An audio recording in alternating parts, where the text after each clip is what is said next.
روحانی مراقبہ کی جو بنیاد ہے وہ ارتکاز ہے، یعنی دھیان ہے، اور یہ پریکٹسز میں ہوتا ہے، یہ سرور میں ہوتا ہے، سکر میں ہوتا ہے، جذب اور مجذوبیت میں ہوتا ہے، اور روحانیت ساری کی ساری اسی کے سہارے کے اوپر ہی کھڑی ہے۔ اور لوگ سمجھتے ہیں کہ مراقبے میں کیف اور سرور ہے اور باطن کی سیر ہوتی ہے۔ دیکھیں، پڑھنے سننے میں دیکھنے میں یہ لفظ کتنے فینسی لگتے ہیں، لیکن ان کا جو ان سائڈ ہے، ان کا جو باطن ہے، وہ تاغوت کی پھیلی ہوئی سیاہ رات کی طرح کا ہوتا ہے، ہولناک ہوتا ہے۔ یہ جب بھی روحانیت کے جتنے بھی علم بردار ہیں نا، اور جتنے بھی مینٹورز ہیں، یہ جب مراقبے کا میڈیٹیشن کا ذکر کرتے ہیں نا، تو ایسے فیل ہوتا ہے جیسے مراقبے میں سوائے خیر کے کوئی شے ہی نہیں ہے۔ اس کا صرف فینسی سٹف دکھاتے ہیں، اس کا اوریجنل جو ریئل سٹف ہے نا، وہ کوئی اس کے اوپر بات نہیں کرتا۔ کہیں سے بھی مراقبہ آئے گا تو وہ کانسنٹریٹڈ ہوگا، یعنی سنگل آبجیکٹ پر فوکسڈ ہوگا اور ریپیٹڈلی اس پر کانسنٹریٹ کر رہا ہوگا، اور ادھر ادھر کی سوچوں سے ہٹا کر اس کو دیکھا جا رہا ہوگا۔ ذہن نے انسان یکسو ہونے کے لیے بنا ہی نہیں ہے۔ یہ تو اتنا بڑا ڈیمیج ہوگا ہمارے مائنڈ کے ساتھ۔ ہو کیا رہا ہے کہ ذہن ہر وقت بہت سے سوالات کو حل کرنے کی کوشش کر رہا ہے، ہر وقت،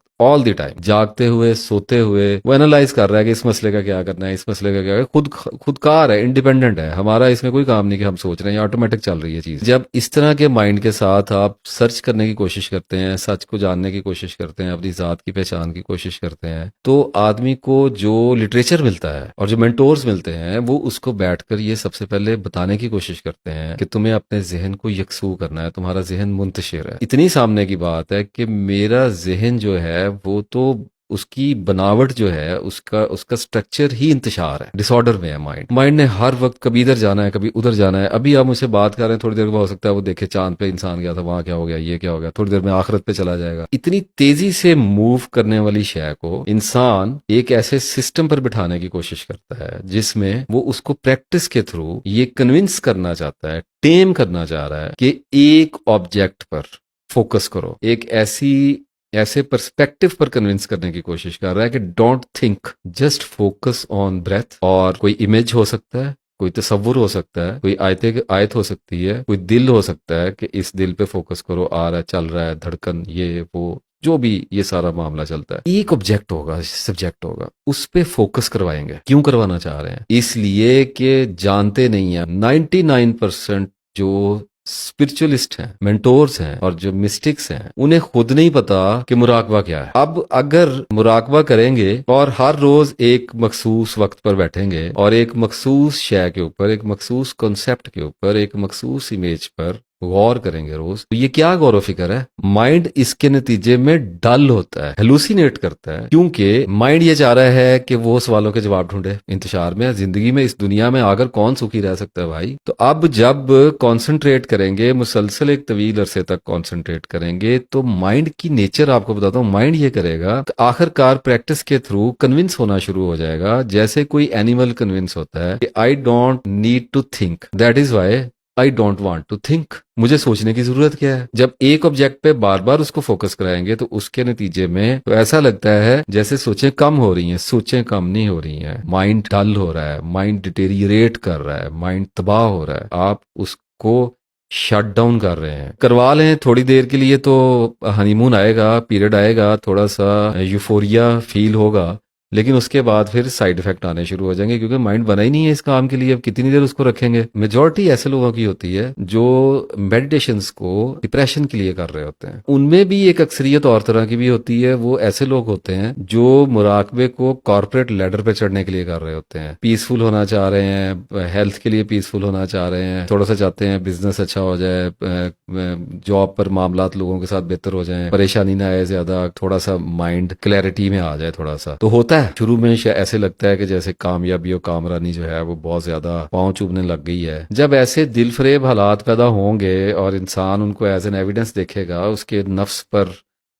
اندر اور باہر یہ معاملات پیدا ہو رہے ہوں گے، تو اس کا اعتقاد مراقبے پر تو بے پناہ بڑھنا ہی بڑھنا ہے، اس کو روک تو پھر کوئی نہیں سکتا، اور اس کا رزلٹ یہ ہوتا ہے کہ وہ دل و جان سے اپنے آپ کو مراقبے کی جو پریکٹس ہے اس کے حوالے کر دیتا ہے۔ لیکن پرابلم یہ کہ یہ سب حقیقت نہیں ہوتی ہے، یہ سراب ہوتا ہے، ایلوژن ہوتی ہے، اور اسے کہتے ہیں مچھلی کے لیے چارہ ہوتا ہے، ہک ہو گیا نا۔ مراقبہ جب شروع ہوتا ہے نا تو کچھ مہینوں تک انسان کا جو کانشیس ہے وہ ذرا پرسکون ہونے لگ جاتا ہے، اور یہ جو ٹائم ہوتا ہے انسان کی زندگی کا، اسے ایسا لگتا ہے کہ اس کا بہترین وقت ہے، کیونکہ کوئی ڈپریشن نہیں آ رہا، پینک اٹیکس بند ہو گئے ہیں، بے چینیاں نہیں ہو رہی ہیں، ڈر لگنا ختم ہو گیا ہے، برے خواب آنے بند ہو گئے ہیں، اسٹمک ٹھیک ہو گیا ہے، آئی بی ایس وغیرہ ایسے لگتا ہے جیسے کچھ ٹائم کے لیے کیور ہو گیا ہے۔ ایک بات یاد رکھیے گا، ایک وقت آنا ہی آنا ہے، 2 مہینے میں کسی کے اوپر آ جاتا ہے، کسی پہ 6 مہینے میں آتا ہے، کسی کو 2-4 سال میں آتا ہے، ڈپینڈ کر رہا ہوتا ہے کہ میڈیٹیشن کی جو بھی پریکٹس وہ کر رہا ہے اس پہ ٹائم انویسٹمنٹ کتنی ہے اور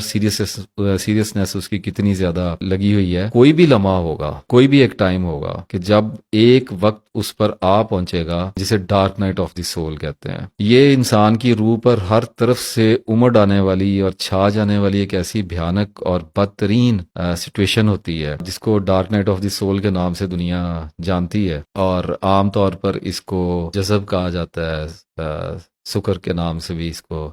یاد کیا جاتا ہے۔ اس میں داخل ہونے کا دروازہ کنسنٹریشن ہے، اس سے باہر نکلنے کا دروازہ کنسنٹریشن نہیں ہے۔ اسے فنا کہا جاتا ہے، یہ انائلیشن کا راستہ ہے۔ کہتے ہیں نا نفس کو فنا کر رہے ہیں، میں تصور شیخ میں فنا کر رہے ہیں، فنا فی ذات ہو رہا ہے اور فنا فی اللہ ہو رہا ہے، اور یہ سارے جو کنسیپٹ چلتے ہیں یہ شاید آپ کی اب سمجھ میں آ رہے ہوں گے، یہ انائلیشن کے راستے ہوتے ہیں۔ ارتکاز کا واحد مقصد جو ہے وہ انسان کو فنا کے گھاٹ اتارنا ہے۔ جو میڈیٹیشن ہے اسپرچول، وہ وقت کے گزرنے کے ساتھ ساتھ اس کو بڑھانا پھر مراقبہ کرنے والے کی مجبوری ہے۔ انسان کا جو مائنڈ ہے وہ کبھی ایک حالت پہ قائم نہیں رہ سکتا۔ ارتکاز سے جو ذہن کو